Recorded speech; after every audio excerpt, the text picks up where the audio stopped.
আলহামদুলিল্লাহি রাব্বিল আলামিন। সমস্ত প্রশংসা আল্লাহর। আল্লাহ তাআলা নিজে বলেন, হামিদানি আব্দি, আমার বান্দা আমার প্রশংসা করেছে। যখন আল্লাহর কোন বান্দা বান্দি বলেন আর রহমানির রহিম, আল্লাহ তাআলা বলেন আসনা আলাইয়া আব্দি, আমার বান্দা আমার স্তুতি বর্ণনা করেছে, আমার প্রশংসা করেছে। এরপরে যখন আল্লাহ বলে মালিক ইয়াউমিদ্দিন, বিচার দিনের মালিক হচ্ছেন আল্লাহ, আল্লাহ তাআলা নিজে বলেন মাজ্জাদানি আব্দি, আমার বান্দা আমার বড়ত্বের বর্ণনা করেছে, আমার বড়ত্বের বর্ণনা করেছে। আল্লাহ তাআলা যখন এই কথাগুলো বলেন, আপনি শুনেন না, আমিও শুনি না, কিন্তু আল্লাহ তাআলা এই কথাগুলো বলেন, আল্লাহ তাআলা আপনার প্রশংসার স্বীকৃতি দেন, আপনার আমলের স্বীকৃতি দেন, আমার আমলের স্বীকৃতি দেন, দুনিয়ার হাজারো নারী পুরুষের আমলের স্বীকৃতি আল্লাহ তাআলা দিতে থাকেন। এরপরে বান্দা বলে ইয়াকা না'বুদু ওয়া ইয়াকা নাস্তাঈন, আয় আল্লাহ আমরা সবাই মিলে আপনার ইবাদত করি, আপনার কাছে সাহায্য চাই। আল্লাহ বলেন এই কথাটা আমার বান্দা শুধু আমার জন্য বলেছে। এরপরে বান্দা বলে ইহদিনাস সিরাতাল মুস্তাকিম, আমাদেরকে সরল সহজ পথ দেখান। আল্লাহ বলেন এই কথাটা শুধু শুধু আমার বান্দার জন্য। আল্লাহ বলেন আমি তো ওয়াদা করেছি ওয়ালি আব্দি মা সাআল, আমার বান্দা আমার কাছে যা চাইবে আমি তাকে তা দান করব। আমার বান্দা আমার কাছে চেয়েছে সরল পথে চলার জন্য, সহজ পথে চলার জন্য, সঠিক পথে পরিচালিত হওয়ার জন্য। আমার বান্দা আমার কাছে দোয়া করেছে, আমি আল্লাহ আমার বান্দা বান্দির জন্য সরল সহজ পথের সন্ধান দিয়ে দিলাম। ওয়ালি আব্দি মা সাআল। তো এই সূরার আরেক নাম হচ্ছে সূরাতুস সালাহ, নামাজের সূরা। এই সূরার আরেক নাম হলো সূরাতুদ দোয়া, দোয়ার সূরা। কেন এই সূরার মধ্যে দোয়া আছে, সবচেয়ে বড় দোয়া ইহদিনাস সিরাতাল মুস্তাকিম। সব মানুষগুলো মিলে আল্লাহর কাছে দোয়া করে মালিক ইহদিনাস সিরাতাল মুস্তাকিম, আমাদের পক্ষ থেকে আমাদের মুখপাত্র, আমাদের ইমাম সাহেব, নেতা যিনি, যাকে নেতা বানিয়েছি, যাকে নেতা মেনেছি, ওই নেতা আল্লাহর কাছে দোয়া করেন ইহদিনাস সিরাতাল মুস্তাকিম, আমাদেরকে সরল সঠিক পথের সন্ধান দিন। ইমাম সাহেব দোয়া করেন। ইমাম সাহেব দোয়া করা মানে আমাদের সবার দোয়া, সবচেয়ে বড় দোয়াটাই আমরা করি ইহদিনাস সিরাতাল মুস্তাকিম। এই জন্য এই সূরাকে সূরাতুদ দোয়া বলা হয়। দোয়া কেমনে করবেন?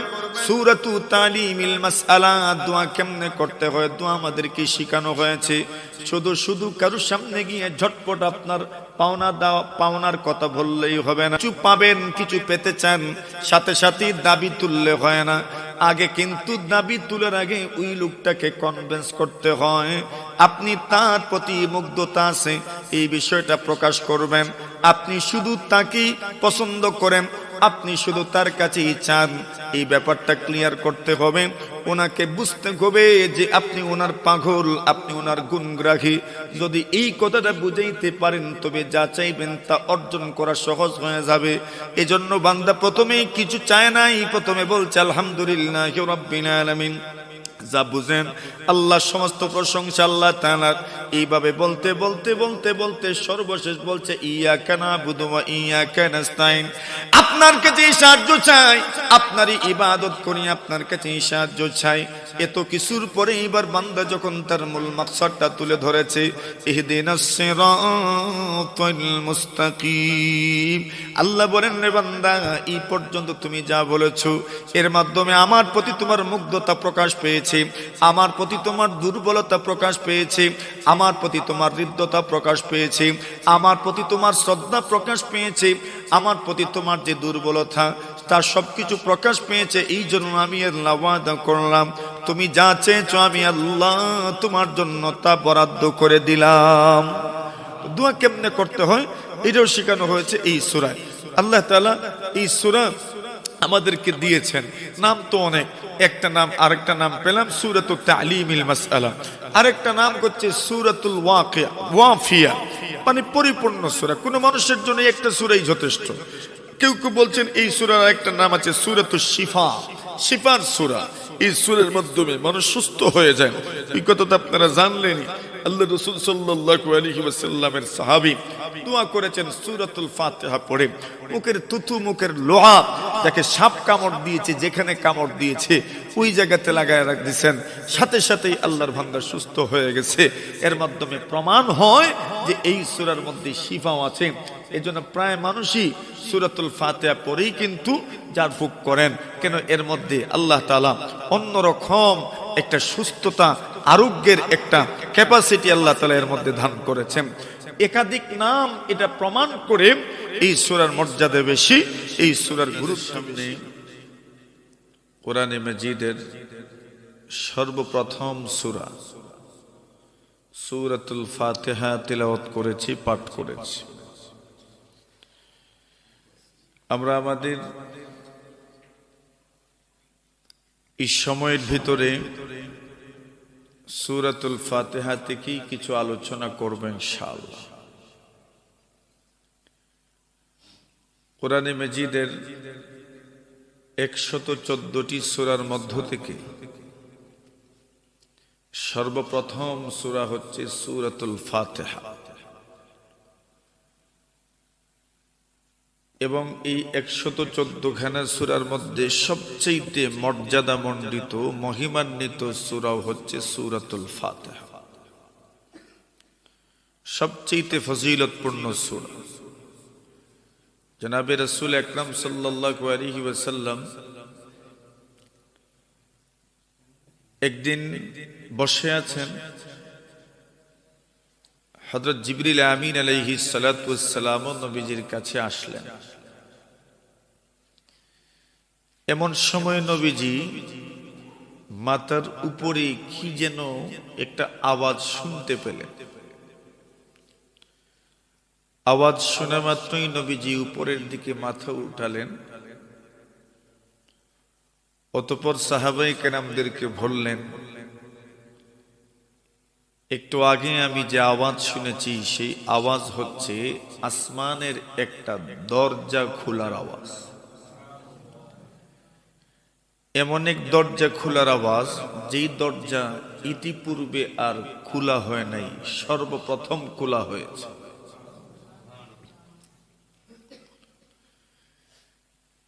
একটু পরেই নবী আকরাম সাল্লাল্লাহু আলাইহি ওয়াসাল্লাম বললেন, এই দরজা দিয়ে একজন ফেরেশতা অবতরণ করেছেন,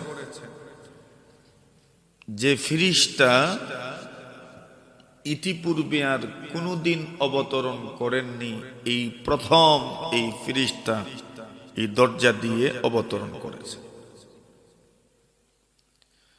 নবীজি বলেন, আল্লাহর এই ফেরেশতা, সম্মানিত ফেরেশতা আমার কাছে আসলেন আর বললেন, হে রাসূল, আপনি দুই নূরের সুসংবাদ গ্রহণ করেন। যে দরজা দিয়ে এসেছেন এই দরজা সর্বপ্রথম খোলা হয়েছে, ইতিপূর্বে আর কোনোদিন খোলা হয়নি। যে ফেরেশতা এসেছেন এই ফেরেশতা সর্বপ্রথম এসেছেন, ইতিপূর্বে এই ফেরেশতা অবতরণ করেননি কোনোদিন। ফেরেশতা নবীজিকে বলছেন দুই নূরের সুসংবাদ গ্রহণ করেন। যেই দুই নূরের সুসংবাদ গ্রহণ করার কথা বলেছেন, সেই দুই নূরের এক নূর হলো সূরাতুল বাকারার শেষের আয়াতগুলো, আমানার রাসূল থেকে যে আয়াতগুলো, আর আরেক নূর হচ্ছে সূরাতুল ফাতিহা। অতঃপর ফেরেশতা বললেন, হে রাসূল, সূরাতুল ফাতিহা এবং সূরাতুল বাকারার শেষ আয়াতগুলোর মধ্যে যত অক্ষর আছে প্রতিটি অক্ষর আপনাকে দান করা হবে। মানে হলো সূরাতুল ফাতিহায় যত বিষয় আছে, সূরাতুল ফাতিহার একটা গুরুত্বপূর্ণ বিষয় হলো দোয়া, প্রার্থনা, এবং সূরাতুল বাকারার শেষ আয়াতগুলোর মধ্যেও অনেক দোয়ার কথা বর্ণিত হয়েছে। তো আল্লাহর ফেরেশতা বললেন, সূরাতুল ফাতিহা এবং সূরাতুল বাকারার শেষোক্ত আয়াতগুলোর মধ্যে যত দোয়া আছে সবগুলো দোয়া আপনার হকে এবং আপনার উম্মত যারা পড়বে তাদের হকে কবুল করা হবে। তো আমরা পেলাম যে সূরাতুল ফাতিহা এমন এক নূর যেটা আল্লাহ তাআলা রাসূলকে দান করেছে। আবু সাঈদ ইবনুল মুআল্লা রাদিয়াল্লাহু তাআলা আনহু বলেন, একদিন আমরা মসজিদে নববীতে ছিলাম, হঠাৎ করে রাসূলুল্লাহ সাল্লাল্লাহু আলাইহি ওয়াসাল্লাম আমাকে ডাক দিয়ে বললেন, লা উআল্লিমান্নাকা সূরাতান হিয়া আ'যামুস সুওয়ার। নবীজি বলেন, আমি অবশ্যই তোমাকে এমন একটা সূরা শিখাবো যেই সূরা সর্বোত্তম সূরা। কাবলা আন তাখরুজা মিনাল মসজিদ, আল্লাহর নবীজি বলেন, মসজিদ থেকে বের হয়ে যাওয়ার আগে আমি তোমাকে এমন একটি সূরা অবশ্যই শিক্ষা দেব যেই সূরা কোরআনে মাজিদের মধ্যে যতগুলো সূরা আছে সবচেয়ে উত্তম সূরা। আল্লাহর হাবিবের সাহাবী বলেন, অতঃপর নবীজি আমাকে শিখালেন, আলহামদুলিল্লাহি রাব্বিল আলামিন আর রহমানির রহিম, পুরাটা সূরা শেষ করলেন। নবীজি বলেন, এই সূরা হচ্ছে কোরআনে মাজিদের সর্বোত্তম সূরা, যে সূরার মতো কোন সূরা তাওরাতেও নাজিল হয় নাই, জাবুরেও নাজিল হয় নাই, ইনজিলেও নাজিল হয় নাই। কোরআনে মাজিদের মধ্যেও এমন কোন সূরা, এমন কোন আয়াত নাজিল হয় নাই। এমন উত্তম সূরা একমাত্র সূরা হচ্ছে সূরাতুল ফাতিহা। নবী আকরাম সাল্লাল্লাহু আলাইহি ওয়াসাল্লাম বলেন, এই সূরা এত উত্তম সূরা যে সূরার মতো কোন সূরা তাওরাতেও নাজিল হয় নাই, জাবুরেও নাজিল হয় নাই, ইনজিলেও নাজিল হয় নাই। এমনকি এমন ফজিলতের কোন সূরা আল্লাহর কোরআনের মধ্যেও দ্বিতীয়টার নাই। এমন ফজিলতপূর্ণ সূরা। নবী আকরাম সাল্লাল্লাহু আলাইহি ওয়াসাল্লাম একদিন মসজিদে নববীতে উবাই ইবনে কাব রাদিয়াল্লাহু তাআলা আনহু বলেন, আমি নামাজ পড়ছিলাম, হঠাৎ করে রাসূল আমাকে ডাক দিলেন। আমি যেহেতু নামাজে আছি এজন্য আমি নবীজির ডাকে সাড়া দিলাম না। নবীজি আমাকে জিজ্ঞাসা করলেন, ভাই আমি তোমাকে ডাকলাম, তুমি আমার ডাকে সাড়া দিলে না যে? উনি বললেন, ইয়া রাসূলুল্লাহ, আপনি তো দেখেছেন আমি নামাজের মধ্যে ছিলাম। অতঃপর নবীজি বললেন, আসো আমি তোমাকে এমন একটা সূরা শিখাবো যেই সূরা তাওরাতেও নাজিল হয় নাই, জাবুরেও নাজিল হয়নি, ইনজিলেও নাজিল হয়নি। যেই সূরার মতো কোন সূরা আল্লাহর কোরআনের মধ্যেও আর নাজিল হয় নাই। হযরত উবাই ইবনে কাব বলেন, নবীজি কথা বলে মসজিদ থেকে বের হওয়া শুরু করছেন। এই মনে মনে ভাবলাম, নবীজি তো ওয়াদা করেছেন একটা সূরা আমাকে শিখাবেন, এখন তো মসজিদ থেকে বের হয়ে যাচ্ছেন, কি জানি বের হয়ে যান আর আমাকে আর শিখানো হয় না। এজন্য আমি আবার রিমাইন্ডার দিলাম, ইয়া রাসূলুল্লাহ, আপনি না আমাকে কোন একটা সূরা শিখানোর কথা ছিল, আপনি তো বের হতে চলছেন। নবীজি বললেন, আসো তোমাকে শিখায়া দেই। উনি বলেন, অতঃপর নবীজি আমাকে সূরাতুল ফাতিহা শিখাইলেন।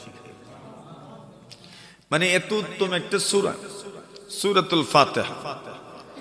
রাসূল আকরাম সাল্লাল্লাহু আলাইহি ওয়াসাল্লাম হাদিস শরীফের মধ্যে আসে, আল্লাহর হাবিব সাল্লাল্লাহু আলাইহি ওয়াসাল্লামের একদল সাহাবায়ে কেরাম মুসাফির হালতে চলছেন। একটা গ্রামে গেলেন। ওই যুগে তো মনে করেন বাজার টাজার তেমন ছিল না। মুসাফির যারা হতেন রাত্রি যাপন করার ব্যাপারটাও কঠিন ছিল। হোটেল মুটে এখন তার কঠিন না, হোটেল মোটেল আছে। ওই যুগে তার হোটেল ছিল না। খাবার দাবারের ব্যাপারটাও বড় কঠিন ছিল। যা সাথে করে নিয়ে যেতেন কতদিনই আর থাকতো, এক সময় শেষ হয়ে যেত। আর বাজার টাজার তো ছিল না যে আপনি কিনে খাইতে পারবেন। তো ওনারা এক গ্রামে গেলেন আর বললেন এই লোকদেরকে যে আমরা মুসাফির মানুষ, আপনারা আমাদের জন্য খাবারের ব্যবস্থা করেন। ওই লোকগুলো ওনাদের আবেদনে সাড়া দেন নাই, অনুরোধ ওনাদের মনোপুত হয় নাই, অনুরোধটা পুরো করেন। তো মুসাফির মানুষ চেয়েছি, কেউ খাওয়াইল না, তো আমাদের কি আসে? ওনারা বলেন আমরা চলতে থাকলাম। কিন্তু আল্লাহ তাআলা যদি রিজিকের ব্যবস্থা করে দেন, তাহলে এটা আসবেই আপনার কাছে। দুনিয়ার কেউ এটাকে আপনার থেকে দূরে নিয়ে যেতে পারবে না। রাসূল আকরাম সাল্লাল্লাহু আলাইহি ওয়াসাল্লামের সাহাবায়ে কেরাম মোটামুটি অনেক দূরে চলে গেছে। হঠাৎ করে লক্ষ্য করলেন পিছন দিক থেকে কারা যেন খুব দ্রুততার সাথে আমাদের দিকে আসছে। ভাবলেন কে বা কারা আসছে? এই এলাকার তো কারোর সাথে আমাদের তেমন কোনো পরিচিতি নেই, তবে কে আসলো আর কে আসলো না তা নিয়ে আমাদের চিন্তারও তো কোনো ব্যাপার না। নবী আকরাম সাল্লাল্লাহু আলাইহি ওয়াসাল্লামের সাহাবায়ে কেরাম বলেন, আর একটু দূর যেতে না যেতেই তাকায় দেখি এই লোকগুলো আমাদেরকে উদ্দেশ্য করে আসছে। এবার আমাদেরকে সম্বোধন করে বলে, আল্লাহর বলিরা, তোমাদের চেহারা দেখে মনে হয়েছে বড় মানুষ, বড় সম্ভ্রান্ত মানুষ। সাহাবায়ে কেরাম বলেন, এই মানুষগুলোকে আমাদের চিনতে দেরি হয় নাই। এরাই তো সেই ব্যক্তিরা যাদের এলাকাতে আমরা ছিলাম মেহমানদারির জন্য, তাদের কাছে অনুরোধ করেছিলাম, কিন্তু মেহমানদারি করে নাই। এবার আমাদের কাছে এসেছে আর বলছে আপনারা বড় ভালো মানুষ। আপনাদের চেহারার দিকে তাকানোর পরে মনে হয়েছে আপনারা অনেক কিছু জানেন। সমস্যাটা হলো আমাদের লিডার যিনি, গোত্র প্রধান যিনি, ওনাকে সাপ কামড় দিয়েছে। আমরা ভাবলাম এই অঞ্চলে কোনো ভালো চিকিৎসক নাই। আমাদের মনে হলো আপনাদের কাছে কোনো চিকিৎসা থাকতে পারে, ঝাড়ফুঁকের মতো কোনো শিক্ষা আপনারা হয়তো জেনে থাকবেন। আমাদের মনের ধারণা মতো দৌড়ে আপনাদের শরণাপন্ন হয়েছি, দ্বারস্থ হয়েছি। যদি সত্যি আপনারা কেউ ঝাড়ফুঁক জেনে থাকেন, তবে আমাদের লিডার, আমাদের গোত্র প্রধানকে সাপ কামড় দিয়েছে, একটু চিকিৎসা করে দিয়ে যান। আল্লাহর নবীর সাহাবায়ে কেরাম বলেন, আমাদের কাছে চিকিৎসা আছে, আমরা চিকিৎসা করতে পারি, কিন্তু আপনাদের লিডার, আপনাদের গোত্র প্রধানকে সাপ কামড় দিয়েছে, আমরা তার চিকিৎসা করতে যাব না। কেন চিকিৎসা করবেন না? আল্লাহর হাবিবের সাহাবায়ে কেরাম বলেন, স্মরণ করো ওই দিন এই কিছুক্ষণ আগেই তো আমরা আপনাদের কাছে মেহমানদারির জন্য অনুরোধ করেছিলাম, কিন্তু আপনারা সানন্দে আমাদেরকে মেহমান হিসাবে কবুল করতে রাজি হন নাই। এজন্য কোনো বিনিময় না দিলে, কোনো প্রতিদান না দিলে, কোনো বিনিময় ছাড়া আমরা এমনিতেই ঝাড়ফুঁকের দিকে যাব না, চিকিৎসা করতে যাব না। আল্লাহর বান্দারা বলেন, যদি বিনিময় দিতেই হয় তবে আমরা বিনিময় দিতে রাজি আছি। ঝাড়ফুঁক জানা থাকলে মেহেরবানি করে আপনারা একটু ঝাড়ফুঁক করে দিবেন। আল্লাহর নবীর সাহাবীরা বলেন, কি দিবে নাকি এটা নির্ধারিত হয়ে যাক। ওনারা বলেন, এক পাল ছাগল দিব, এক পাল ছাগলের বিনিময়ে আপনারা একটু ঝাড়ফুঁক করে দিবেন। আল্লাহর নবীজির সাহাবায়ে কেরাম রাজি হয়ে গেলেন। ঠিক আছে, এক পাল ছাগল দিলে আমরা ঝাড়ফুঁক করে দিব, চিকিৎসা করে দিব। সিদ্ধান্ত যখন হয়ে গেল চিকিৎসা করা হবে, বিনিময়ে এক পাল ছাগল দেয়া হবে, বকরি দেয়া হবে। এবার চিকিৎসা কে করবেন? এই সাহাবীদের মধ্যে একজন গুরুত্বপূর্ণ সাহাবী, নবীজির জলিলুল কদর সাহাবী আবু সাঈদ আল খুদরি রাদিয়াল্লাহু তাআলা আনহু ছিলেন। সাহাবায়ে কেরামের পরামর্শ মতো সিদ্ধান্ত হলো আপনি ফু দিবেন, আপনি চিকিৎসা করবেন। আবু সাঈদ আল খুদরি রাদিয়াল্লাহু তাআলা আনহু সূরাতুল ফাতিহা তিলাওয়াত করলেন, যে সূরা আমাদের সবার জানা আছে। আলহামদুলিল্লাহি রাব্বিল আলামিন থেকে গায়রিল মাগদুবি আলাইহিম ওয়ালাদ-দাল্লিন পর্যন্ত পড়লেন।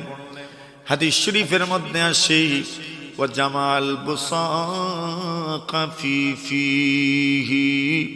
আবু সাঈদ খুদরি রাদিয়াল্লাহু তাআলা আনহু মুখের মধ্যে তুথু জমা করলেন, লোহাব জমা করলেন। লোয়াবের মধ্যে, তুতুর মধ্যে অন্যরকমের একটা বরকত আছে। আমাদের সমাজেও মানুষ হঠাৎ করে যখন শরীরের কোনো জায়গায় ইনজুরি হয়ে যায়, সাথে সাথেই প্রথমেই কিন্তু মুখের তুতু ওই জায়গাতে লাগায়। কেন? সবাই জানে মুখের তুতুর মধ্যে অন্যরকম একটা চিকিৎসার উপাদান আল্লাহ তাআলা দান করেছেন। আর ওই উপাদানের সাথে যদি কোনো সূরার বরকত সমন্বিত হয়ে যায়, বিশেষ করে সূরাতুল ফাতিহার বরকত যদি সমন্বিত হয়ে যায়, তবে সেই চিকিৎসার উপকারিতার ব্যাপারে বলার কি আছে। আবু সাঈদ খুদরি রাদিয়াল্লাহু তাআলা আনহু সুন্দর করে সূরাতুল ফাতিহা তিলাওয়াত করলেন, মুখের ভিতরে তুতু জমা করলেন। এবার মুখের ভিতরের তুতু সূরাতুল ফাতিহা তিলাওয়াত করার সময় যেই তুতু জমা হয়েছে, সেই তুতু গুত্র প্রদানের যে জায়গায় সাপ কামড় দিয়েছে সেই জায়গাতে লাগাইয়া দিলেন। লাগাইতে দেরি, ওই লোকটার সাথে সাথে সুস্থ করতে দেরি হয় নাই। সূরাতুল ফাতিহা এমন এক সূরা। এবার সাহাবায়ে কেরামদের মধ্যে এই ব্যাপারে বিতর্ক শুরু হলো। আমরা তো চিকিৎসা করেছি কোরআন দিয়ে, এই কোরআনের বিনিময়ে আমরা যে এক পাল ছাগলের মালিক হলাম, এটা কি জায়েজ হইল? তো কেউ কেউ বলছে এটা তো সঠিক হলো না, তো আমরা খাবো না। কেউ কেউ বলছেন আরে আমরা তো কোরআন বিক্রি করিনি, আমরা চিকিৎসা করেছি, বিনিময়ে তারা এটা দিয়েছে, আচ্ছা খাই। তো একদল সাহাবায়ে কেরাম নবীজিকে প্রশ্ন করলেন, ইয়া রাসূলুল্লাহ বিষয়টা এরকম। নবীজি বললেন তোমরা নিজেও খাও আর আমার জন্য অংশ তোমরা বরাদ্দ রাখো।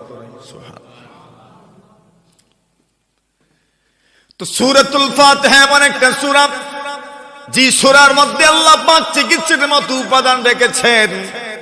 এমনিতেই তো কোরআনে মাজিদের ব্যাপারে আল্লাহ বলছেন ফিহি শিফা, কোরআনে মাজিদের মধ্যে শিফা আছে, সুস্থ হয়ে যাওয়ার মতো, আরোগ্য দেওয়ার মতো একটা ক্যাপাসিটি আল্লাহ কোরআনে মাজিদের মধ্যে রেখেছেন।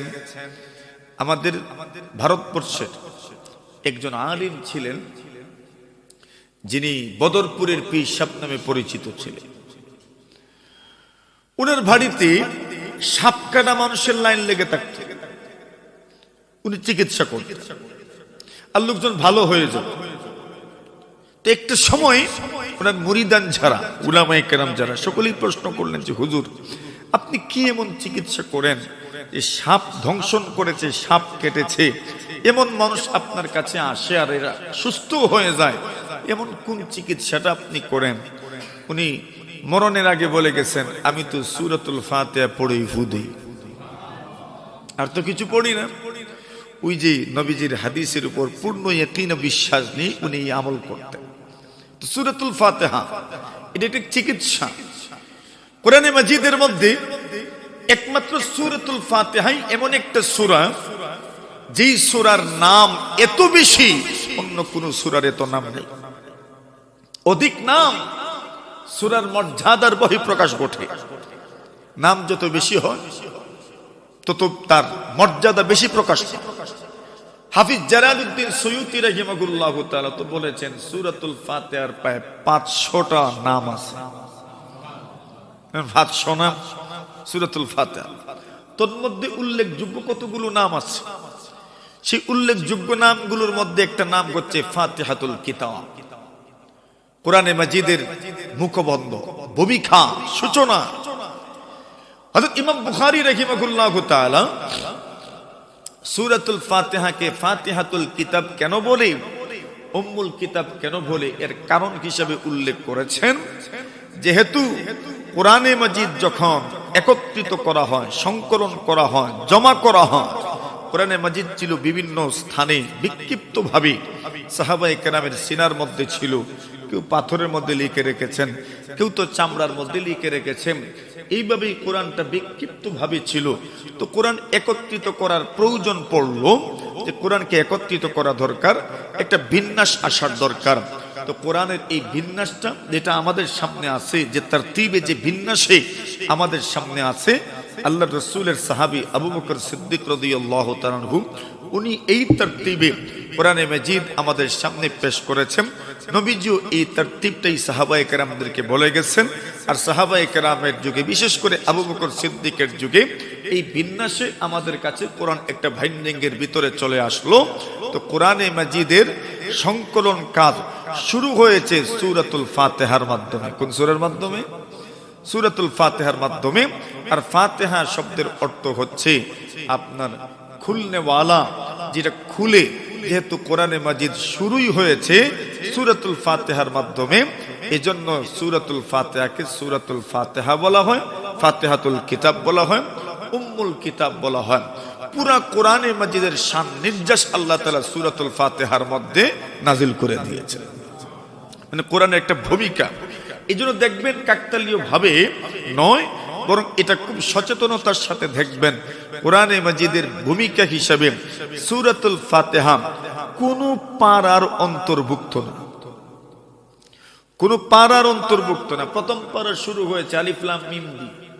আপনারা দেখবেন যখন কোরআন মাজিদ তিলাওয়াত করবেন, তো দেখবেন প্রথম পারার উপরে লেখা আলিফ লাম মিম। সূরাতুল বাকারা থেকে প্রথম পারা শুরু, আলিফ লাম মিম যালিকাল কিতাবু লা রাইবা ফি।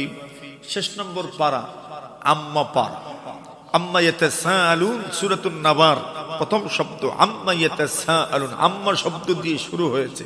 এজন্য ওই পারার নাম কি? আমপাড়া। গাছের থেকে আমপাড়া। আমপাড়া মানে কি? আমরা যে আমপাড়া বলি, আমপাড়া কি? কোরআনে মাজিদের এক পারার নাম কি? এটা কোন পারা? এটা কি কোরআনের অন্তর্ভুক্ত না? তো কোরআন তো আমপাড়া মানে কি? আমপাড়া গাছের থেকে আমপাড়া না, তো আমপাড়া কি? আমপাড়া মানে আম্মা শব্দ দিয়ে যেই পারা শুরু হয়েছে। এই পারা শুরু হয়েছে কোন শব্দ দিয়ে? আম্মা ইয়াতাসাআলুন, আম্মা শব্দ। ওই জন্য এই পারার নাম কি? আম্মা পারা। ওইটারে আমরা সহজ করে কই কি পারা? আমপারা। এক পারা শুরু হয়েছে কাদ সামিআল্লাহু কাওলাল্লাতী, 28 নম্বর পারা। আরেক পারা তাবারাকাল্লাযী, ওই আমপারা আগের পারা। দেখবেন উপরে লেখা খালি তাবারাকাল্লাযী, তাবারাকাল্লাযী। কেন? ওই পারার শুরুতেই কোন শব্দ? তাবারাকাল্লাযী বিয়াদিহিল মুলকু ওয়া হুয়া আলা কুল্লি শাইইন কাদির। ওই শব্দ দিয়ে শুরু হয়েছে। আপনি দেখবেন দ্বিতীয় পারার নাম সায়াকুল। কি নাম? সায়াকুল। কেন? এই পারা শুরু হয়েছে কোন শব্দ দিয়ে? সায়াকুলুস সুফাহা। 3 নম্বর পারার নাম তিলকার রুসুল। কেন? এই পারা শুরু হয়েছে কোন শব্দ দিয়ে? তিলকার রুসুল। এটা বুঝুননি আপনারা? এক এক পারার এক এক নাম আছে। প্রথম পারার নাম মাশাআল্লাহ কি নাম? আলিফ লাম মিম। তো দেখেন, যদি কোরআনে মাজিদ সূরাতুল ফাতিহা থেকেই শুরু হয়েছে, কিন্তু তাহলে তো এটা যদি পারার অন্তর্ভুক্ত হইতো, তাহলে তো শুরু হইতো আলহামদুলিল্লাহ দিয়ে। কি দিয়ে? প্রথম পারার নাম থাকতো আলহামদু পারা, কিন্তু না, প্রথম পারার নাম কি? আলিফ লাম মিম। এখন প্রথম পারার অন্তর্ভুক্ত কেন নয়? এই কোরআনে মাজিদের পুরা কোরআন 30 পারা কোরআনের ভূমিকা আল্লাহ তাআলা সূরাতুল ফাতিহার মধ্যে নাযিল করেছেন। এটা পুরা কোরআনের ভূমিকা। এটা ইমাম বুখারী রাহিমাহুল্লাহু তাআলা বলেন যে সূরাতুল ফাতিহাকে ফাতিহাতুল কিতাব কেন বলে? সূরাতুল ফাতিহার এক নাম হচ্ছে ফাতিহাতুল কিতাব, আরেক নাম উম্মুল কিতাব। উম্মুল কিতাব বা ফাতিহাতুল কিতাব কেন বলা হয়? যেহেতু এই সূরা থেকেই কোরআন সংকলন শুরু হয়েছে, এজন্য সূরাতুল ফাতিহার নাম ফাতিহাতুল কিতাব। আরেক কারণ হলো যে এই সূরা দিয়েই সাধারণত কোরআন তিলাওয়াত শুরু হয়, এজন্য এটার নাম সূরাতুল ফাতিহা। আরেক কারণ হচ্ছে নামাজ এই সূরা দিয়েই শুরু হয়। সুবহানাল্লাহ। কোন সূরা দিয়ে? সূরাতুল ফাতিহা দিয়ে। এজন্য এই ফাতিহাকে ফাতিহাতুল কিতাব বলে। এই সূরার আরেক নাম হলো উম্মুল কিতাব। উম্মুল শব্দের অর্থ হচ্ছে মা। মা মানে আসল, মা মানেই তো আসল। এই দুনিয়াতে যত মানুষই দুনিয়াতে এসেছে সব তো মায়ের থেকেই এসেছে। এজন্য মা বলতেই বোঝায় আসল আপনার আসল বোঝায়, বিভিন্ন জিনিসের ক্ষেত্রে বলা হয় এটা এটার মা, মানে কি এটা মূল, এটা হচ্ছে আসল। তো বলছেন যে পুরা কোরআনে মাজিদের মধ্যে আসল হচ্ছে সূরাতুল ফাতিহা। কেন? সূরাতুল ফাতিহাতে যা আছে পুরা কোরআনে আল্লাহর ব্যাখ্যা বিশ্লেষণ করেছে। সূরাতুল ফাতিহা মূল, আর পুরা কোরআনের মধ্যে এর ব্যাখ্যা বিশ্লেষণ আল্লাহ তাআলা বিভিন্ন ভাবে বিভিন্ন আয়াতে বিভিন্ন সূরার মধ্যে এর ব্যাখ্যা বিশ্লেষণ আল্লাহ তাআলা নাযিল করেছেন। এই সূরার আরেক নাম হচ্ছে সূরাতুস সালাহ, নামাজের সূরা। কোন সূরা? নামাজের সূরা। কেন? এই সূরা দিয়েই নামাজ শুরু হয়। নবী আকরাম সাল্লাল্লাহু আলাইহি ওয়াসাল্লাম বলেন, কুসিমাতিস সালাতু বাইনি ওয়া বাইনা আবদি। আল্লাহ তাআলা বলেন, নামাজ আমার আর আমার বান্দার মধ্যে দুই ভাগে ভাগ করে দেওয়া হয়েছে। আল্লাহর হাবিব সাল্লাল্লাহু আলাইহি ওয়াসাল্লাম বলেন, আল্লাহ নিজে বলেছেন নামাজটা আমার এবং আমার বান্দার মধ্যখানে ভাগ করে দেওয়া হয়েছে। ওয়ালি আবদি মা সাআল, আমার বান্দা আমার কাছে যা চাইবে আমি আল্লাহ আমার বান্দাকে তা দান করে দিব। সুবহানাল্লাহ। এর মানে হচ্ছে সূরাতুল ফাতিহা আল্লাহ তাআলা এই সূরার মধ্যে দোয়া কেমনে করবেন দোয়ার আদব শিখায় দিয়েছেন, প্রার্থনা কেমনে করবেন প্রার্থনার আদব আল্লাহ শিখায় দিয়েছেন। এজন্য এই সূরার আরেক নাম হচ্ছে সূরাতুদ দুআ, দোয়ার সূরা। এই সূরার আরেক নাম হলো সূরাতুস সালাম, আরেক নাম হলো সূরাতুদ দুআ, আরেক নাম হলো সূরাতুত তালিমিল মাসআলা। দোয়া কেমনে করবেন, দোয়া কেমনে করতে হয় তা আল্লাহ এই সূরার মধ্যে শিখায় দিয়েছেন। আল্লাহ রাসূল সাল্লাল্লাহু আলাইহি ওয়াসাল্লাম বলেন, আল্লাহ নিজে বলছেন নামাজ আমার আর আমার বান্দার মধ্যে নামাজকে ভাগ করে দেওয়া হয়েছে। ওয়ালি আবদি মা সাআল, আমার বান্দা আমার কাছে যা চাইবে আমি তাকে তা দান করব, তাকে তা দেওয়া হবে। আল্লাহর হাবিব সাল্লাল্লাহু আলাইহি ওয়াসাল্লাম বলেন, আল্লাহ নিজে বলছেন আমার বান্দা যখন পড়ে আলহামদুলিল্লাহি রাব্বিল আলামিন, সমস্ত প্রশংসা আল্লাহর, আল্লাহ তাআলা নিজে বলেন হামিদানি আবদি, আমার বান্দা আমার প্রশংসা করেছে। যখন আল্লাহর কোন বান্দা বান্দি বলেন আর রহমানির রহিম, আল্লাহ তাআলা বলেন আসনা আলাইয়া আবদি, আমার বান্দা আমার স্তুতি বর্ণনা করেছে, আমার প্রশংসা করেছে। এরপরে যখন বান্দা বলে মালিক ইয়াউমিদ্দিন, বিচার দিনের মালিক হচ্ছেন আল্লাহ, আল্লাহ তাআলা নিজে বলেন মাজ্জাদানি আবদি, আমার বান্দা আমার বড়ত্বের বর্ণনা করেছে, আমার বড়ত্বের বর্ণনা করেছে। আল্লাহ তাআলা যখন এই কথাগুলো বলেন আপনি শুনেন না, আমিও শুনি না, কিন্তু আল্লাহ তাআলা এই কথাগুলো বলেন, আল্লাহ তাআলা আপনার প্রশংসার স্বীকৃতি দেন, আপনার আমলের স্বীকৃতি দেন, আমার আমলের স্বীকৃতি দেন, দুনিয়ার হাজারো নারী পুরুষের আমলের স্বীকৃতি আল্লাহ তাআলা দিতে থাকেন।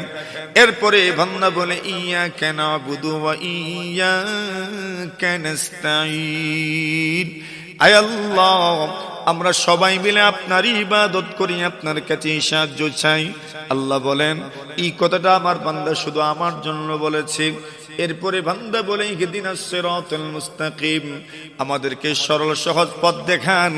আল্লাহ বলেন এই কথাটা শুধু শুধু আমার বান্দার জন্য। আল্লাহ বলেন আমি তো ওয়াদা করেছি ওয়ালি আবদি মা সাআল, আমার বান্দা আমার কাছে যা চাইবে আমি তাকে তা দান করব। আমার বান্দা আমার কাছে চেয়েছে সরল পথে চলার জন্য, সহজ পথে চলার জন্য, সঠিক পথে পরিচালিত হওয়ার জন্য। আমার বান্দা আমার কাছে দোয়া করেছে, আমি আল্লাহ আমার বান্দা বান্দির জন্য সরল সহজ পথের সন্ধান দিয়ে দিলাম। ওয়ালি আবদি মা সাআল। তো এই সূরার আরেক নাম হচ্ছে সূরাতুস সালাহ, নামাজের সূরা। এই সূরার আরেক নাম হলো সূরাতুদ দুআ, দোয়ার সূরা। কেন? এই সূরার মধ্যে দোয়া আছে, সবচেয়ে বড় দোয়া ইহদিনাস সিরাতাল মুস্তাকিম। সব মানুষগুলো মিলে আল্লাহর কাছে দোয়া করে মালিক ইহদিনাস সিরাতাল মুস্তাকিম, আমাদের পক্ষ থেকে আমাদের মুখপাত্র, আমাদের ইমাম সাহেব নেতা যিনি যাকে নেতা বানিয়েছি, যাকে নেতা মেনেছি, ওই নেতা আল্লাহর কাছে দোয়া করেন, ইহদিনাস সিরাতাল মুস্তাকিম, আমাদেরকে সরল সঠিক পথের সন্ধান দিন। ইমাম সাহেব দোয়া করেন। ইমাম সাহেব দোয়া করা মানে আমাদের সবার দোয়া, সবচেয়ে বড় দোয়াটাই আমরা করি, ইহদিনাস সিরাতাল মুস্তাকিম। এই জন্য এই সূরাকে সূরাতুদ দোয়া বলা হয়। দোয়া কেমনে করবেন? সূরাতু তালিমিল মাসআলা, দোয়া কেমনে করতে হয় দোয়া আমাদেরকে শেখানো হয়েছে। শুধু শুধু কারোর সামনে গিয়ে ঝটপট আপনার পাওনার কথা বললেই হবে না। কিছু পাবেন, কিছু পেতে চান, সাথে সাথে দাবি তুললে হয় না। আগে কিন্তু দাবি তুলার আগে ওই লোকটাকে কনভিন্স করতে হয়, আপনি তার প্রতি মুগ্ধতা আছে এই বিষয়টা প্রকাশ করবেন। আপনি শুধু তাকেই পছন্দ করেন, আপনি শুধু তার কাছেই চান, এই ব্যাপারটা ক্লিয়ার করতে হবে। ওনাকে বুঝতে হবে যে আপনি ওনার পাগল, আপনি ওনার গুণগ্রাহী। যদি এই কথাটা বুঝাইতে পারেন তবে যা চাইবেন তা অর্জন করা সহজ হয়ে যাবে। এজন্য বান্দা প্রথমেই কিছু চায় নাই, প্রথমে বলছে আলহামদুলিল্লাহি রাব্বিল আলামিন।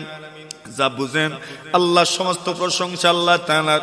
এইভাবে বলতে বলতে বলতে বলতে সর্বশেষ বলছে ইয়াকা নাবুদু ওয়া ইয়াকা নাস্তাইন, আপনার কাছে সাহায্য চাই, আপনারই ইবাদত করি, আপনার কাছে সাহায্য চাই।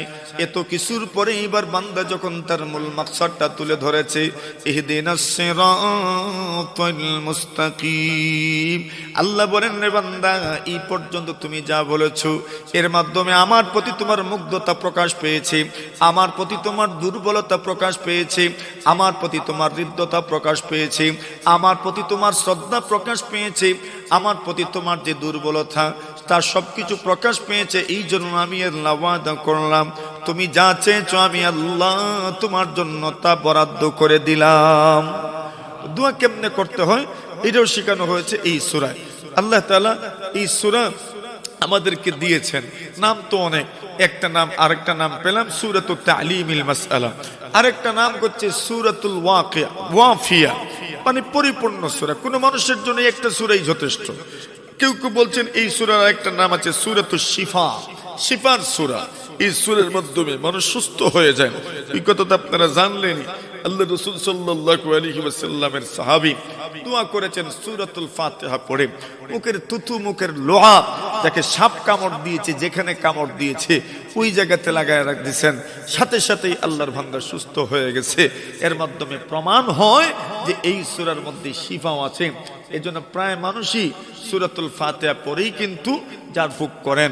কেন? এর মধ্যে আল্লাহ তাআলা অন্যরকম একটা সুস্থতা, আরোগ্যের একটা ক্যাপাসিটি আল্লাহ তাআলা এর মধ্যে দান করেছেন। একাধিক নাম এটা প্রমাণ করে এই সূরার মর্যাদা বেশি, এই সূরার গুরুত্ব বেশি। ঠিক এইভাবে এই সূরাটা আমাদের সামনে আসছে, যেই সূরার তাফসীর আমরা শুনবো। আমরা সূরার নাম শুনলাম, কতগুলো নামের কথা আলোচনা হলো। কেন এই নাম আমরা তাও মোটামুটি সংক্ষেপে হলেও যেটা বুঝে আসে এইরকম বোঝানোর চেষ্টা করা হয়েছে যে এই সূরার অনেকগুলো নামের মধ্য থেকে কিছু নাম কারণ সহ আমরা জানার চেষ্টা করলাম।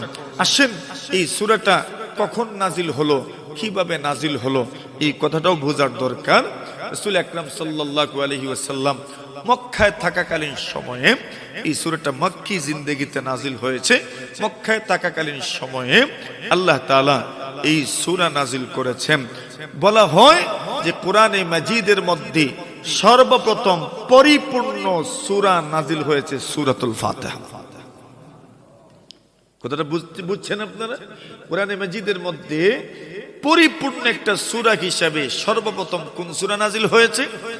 সূরাতুল ফাতিহা। যদিও প্রথম নাজিল হয়েছে সূরা আলাক, ইকরা বিসমি রাব্বিকাল্লাযী খালাক, এখানে 5 আয়াত প্রথমে নাজিল হয়েছে, প্রথম আয়াতগুলো নাজিল হয়েছে। তো পরিপূর্ণ সূরা নাজিল হয় নাই। তো পরিপূর্ণ সূরা নাজিল হয়েছে কোন সূরা? সূরাতুল ফাতিহা। আল্লাহ তাআলা প্রথমে সূরা আলাকের প্রথম আয়াতগুলো নাজিল করলেন। এরপরে মোটামুটি অনেক দিন ওহী বন্ধ ছিল। এরপরে সূরা মুদ্দাসসির নাজিল হলো, মুজাম্মিল নাজিল হলো, আর এরপরেই পরিপূর্ণ সূরা হিসাবে সূরাতুল ফাতিহা আল্লাহ তাআলা নাজিল করেছেন। এজন্য কেউ কেউ বলছেন আউয়ালু মা নাযালা মিনাল কুরআন, সর্বপ্রথম কোরআনের যেটা নাজিল হয়েছে সেটা সূরাতুল ফাতিহা। এর অর্থ হলো পরিপূর্ণ সূরা হিসাবে সর্বপ্রথম নাজিল হয়েছে কোন সূরা? সূরাতুল ফাতিহা পরিপূর্ণ নাজিল হয়েছে সর্বপ্রথম সূরাতুল ফাতিহা। এদিক থেকে বিবেচনা করলে দেখা যায় সূরাতুল ফাতিহা সংকলনেও প্রথমে, তিলাওয়াত করতেও প্রথমে, নামাজ শুরু করতেও প্রথমে সূরাতুল ফাতিহা পরিপূর্ণ সূরা হিসাবে সর্বপ্রথম নাজিল হয়েছে কোন সূরা? সূরাতুল ফাতিহা। তাহলে প্রথম দিকের মর্যাদা সম্পূর্ণ মর্যাদা মণ্ডিত একটা সূরা হচ্ছে সূরাতুল ফাতিহা। আসুন সূরাতুল ফাতিহা আল্লাহ তাআলা নাজিল করলেন, শুরু করছে সূরাতুল ফাতিহা। সূরাতুল ফাতিহা যেহেতু কোরআনে মাজিদের প্রথম সূরা, এজন্য এর আগে প্রতিটি সূরার মতো সূরাতুল ফাতিহার শুরুতে বিসমিল্লাহির রহমানির রহিম আছে। বিসমিল্লাহির রহমানির রহিম, বিসমিল্লাহির রহমানির রহিম। এই শব্দটা, এই বাক্যটা আল্লাহ তাআলার কাছে বড় দামি এক বাক্য। কোরআনে মাজিদের অংশ বিসমিল্লাহির রহমানির রহিম, সূরা নামলের অংশ বিসমিল্লাহির রহমানির রহিম, সূরা ফাতিহার অংশ কিনা? বিসমিল্লাহির রহমানির রহিম যে আয়াতখানা, এই আয়াতখানা সূরাতুল ফাতিহার অংশ কিনা? অর্থাৎ সূরাতুল ফাতিহা বিসমিল্লাহির রহমানির রহিম থেকে শুরু হয়েছে নাকি আলহামদুলিল্লাহি রাব্বিল আলামিন থেকে শুরু হয়েছে? এই ব্যাপারে আইম্মা, ইমাম যারা, ফিকাহবিদ যারা, এদের মধ্যে কিছুটা মত পার্থক্য আছে, কিন্তু সর্বাধিক গ্রহণযোগ্য মত হলো কোরআনে মাজিদের অংশ বিসমিল্লাহির রহমানির রহিম, সূরা নামলের অংশ বিসমিল্লাহির রহমানির রহিম কোরআনে মাজিদের সূরাতুল ফাতিহার অংশ নয়, বা অন্য কোন সূরার অংশ নয়। বিসমিল্লাহির রহমানির রহিম কোরআনে মাজিদের অংশ এবং সূরা নামলের অংশ। সূরা নামলে আছে ইন্নাহু মিন সুলাইমান ওয়া ইন্নাহু বিসমিল্লাহির রহমানির রহিম। বিলকিসের কাছে সুলাইমান আলাইহিস সালাম যখন চিঠি লিখেছিলেন, সেই চিঠির মধ্যে উনি এই শব্দ, এই বাক্য ব্যবহার করেছেন বিসমিল্লাহির রহমানির রহিম, ইন্নাহু মিন সুলাইমান। এই চিঠি সুলাইমানের পক্ষ থেকে, ওয়া ইন্নাহু বিসমিল্লাহির রহমানির রহিম। এবং এই চিঠি কার নামে? জোরে বলেন, কার নামে শুরু করছি? আল্লাহর নামে শুরু করছি। বিসমিল্লাহির রহমানির রহিম, আল্লাহর নামে, এমন এক আল্লাহর নামে যিনি রহমান, যিনি রহিম। সেই রহিম রহমান আল্লাহর নামে এই চিঠিটা আমি শুরু করছি। চিঠির শুরুতে বিসমিল্লাহ লিখেছেন। তবে এই বিসমিল্লাহির রহমানির রহিম কোরআনে মাজিদের অংশ, সূরা নামলের অংশ, বাকি অন্য কোন সূরার কি নয়? অংশ নয়, অন্য কোন সূরার আয়াত নয়, এমনকি সূরাতুল ফাতিহারও কোনো আয়াত নয়। সূরাতুল ফাতিহা শুরু হয়েছে কোন শব্দ থেকে? আলহামদুলিল্লাহি রাব্বিল আলামিন থেকে। বিসমিল্লাহ সূরাতুল ফাতিহার অংশ নয়, বিসমিল্লাহ অন্যান্য সূরাতেরও অংশ নয়, শুধু শুধু সূরা নামলের অংশ, কোরআনের অংশ। তবে প্রশ্ন জাগতে পারে, সব সূরার শুরুতে বিসমিল্লাহির রহমানির রহিম কেন? একমাত্র সূরাতুল বারাআয় বিসমিল্লাহ পড়া হয় না, বাকি 113টি সূরার শুরুতে বিসমিল্লাহির রহমানির রহিম পড়া সুন্নত। বলছেন উলামায়ে কেরাম, নবী আকরাম সাল্লাল্লাহু আলাইহি ওয়াসাল্লাম বলেছেন, আল্লাহ তাআলা কোরআনে মাজিদের 2 সূরার মধ্যখানে পার্থক্য সৃষ্টি করার জন্য বিসমিল্লাহির রহমানির রহিম নাজিল করেছেন। মানে বিসমিল্লাহির রহমানির রহিমের মাধ্যমে 2 সূরার মধ্যখানে পার্থক্য হয়ে যায়। বাস একটা সূরা শেষ হয়ে গেল, নতুন একটা সূরা শুরু হচ্ছে। আল্লাহ রাসূল সাল্লাল্লাহু আলাইহি ওয়াসাল্লাম যখন বিসমিল্লাহ এখনো নাজিল হয় নাই, তখন পর্যন্ত 2টা সূরার পৃথক, যে এই সূরা শেষ হয়েছে আরেকটা সূরা শুরু হয়েছে, এই ব্যাপারটা অনেকটা অপরিষ্কার ছিল। কিন্তু যখন বিসমিল্লাহ নাজিল হলো, এর মাধ্যমে পরিষ্কার হয়ে গেছে যে একটা সূরা শেষ আর একটা সূরা শুরু হয়েছে। তো বিসমিল্লাহ লিল ফাসলি বাইনাস সূরাতাইন, 2টা সূরার মধ্যখানে আপনার পৃথক করার জন্য, পার্থক্য সৃষ্টি করার জন্য এই শব্দ, এই বাক্য ব্যবহার করা হয়। এই বাক্যটা বিসমিল্লাহির রহমানির রহিম। এই বাক্যের মধ্যে এত ফজিলত, এত বরকত আল্লাহ তাআলা রেখেছেন। নবী আকরাম সাল্লাল্লাহু আলাইহি ওয়াসাল্লাম বলেন, কুল্লু আমরিন যিবাল লাম ইউবদা ফীহি বিসমিল্লাহ। প্রত্যেক আযীম ও শান গুরুত্বপূর্ণ আমল কোন শব্দ দ্বারা শুরু হওয়া দরকার? জোরে বলে, কোন শব্দ দিয়ে? বিসমিল্লাহির রহমানির রহিম দিয়ে শুরু হওয়া দরকার। নবীজি বলছেন যেই গুরুত্বপূর্ণ কাজ বিসমিল্লাহ আল্লাহর নাম দ্বারা শুরু হলো না, নবীজি বলছেন এটা অসম্পূর্ণ থাকবে, এটা অসম্পূর্ণতাকে, এটা পরিপূর্ণতা লাভ করতে পারে না, অসম্পূর্ণতাকে সম্পন্ন হয় না। কেন? বিসমিল্লাহ নাই। যে বিসমিল্লাহ না থাকলে আল্লাহর নাম ছাড়া কোনো কিছুই সুসম্পন্ন হয় না। সম্পন্ন হয় ঠিক, কিন্তু সুসম্পন্ন হয় না। আর আল্লাহর নাম যদি থাকে তাহলে এই জিনিসটা সুসম্পন্ন হয়, এটার মধ্যে পূর্ণতা আসে, এটা পরিপূর্ণ হয়ে যায়। বিসমিল্লাহির রহমানির রহিম শুরু করছি কার নামে? আল্লাহর নামে। এই শব্দটা যদিও আমরা এইভাবে পড়ি বিসমিল্লাহির রহমানির রহিম, অর্থ আমরা সহজেই করি। শুরু করছি কার নামে? আল্লাহর নামে, যিনি রহমান, যিনি রহিম। আল্লাহর নামের অর্থ কি? আল্লাহর নামে শুরু করছি শব্দের অর্থ কি? কেউ বলছেন এটার অনেক অর্থ করা যেতে পারে। একটা হলো বিসমিল্লাহির রহমানির রহিম, আমি শুরু করছি আল্লাহর নামের সাথে। কার নামের সাথে? আল্লাহর নামের সাথে। আরেক অর্থ বিসমিল্লাহির রহমানির রহিম, আল্লাহর নামের সাহায্যে আমি শুরু করছি। কার নামের সাহায্যে? একটা আল্লাহর নামের সাথে শুরু করছি, আরেকটা হলো আল্লাহর নামের সাহায্যে শুরু করছি।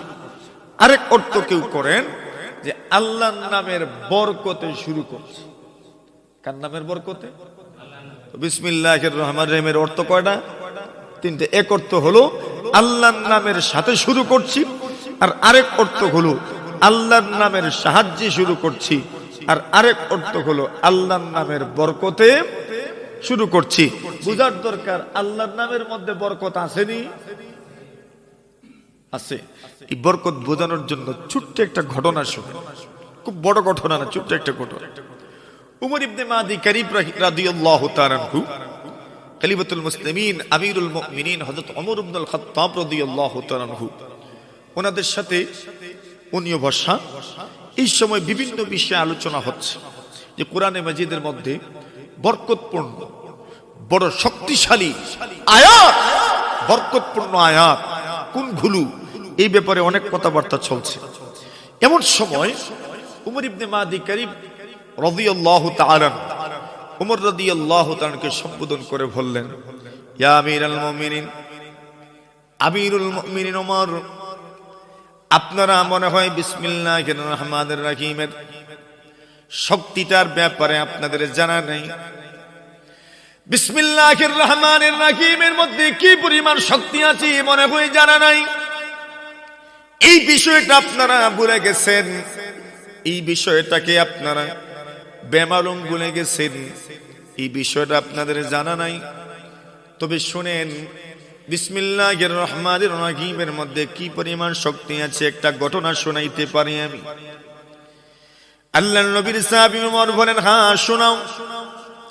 ওমর ইবনে মাদি কারিব রাদিয়াল্লাহু তাআলা আনহু ঘটনা শুরু করলেন।